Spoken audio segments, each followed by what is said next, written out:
fix that problem you have on your GoodRx app. So all you have to do, so you just click here on settings here. So then when you click on settings, it's going to take you to this list here. So you just waiting to open with you like this. Then all you have to do, you just go down here. So when app show for you, click on it, then it's going to take you to this list here, and you just go down here to looking for GoodRx app. So I'm going to looking for it here. So can you search for it too? You click here on GoodRx. So then it's going to take you to this list here. Then you click here on first stop. So then you click here on OK. So when you just click on stop, you click on OK here.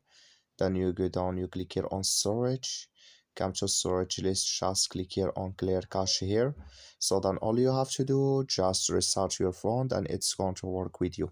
That's all. Thank you for watching. Don't forget to support us by liking and subscribe.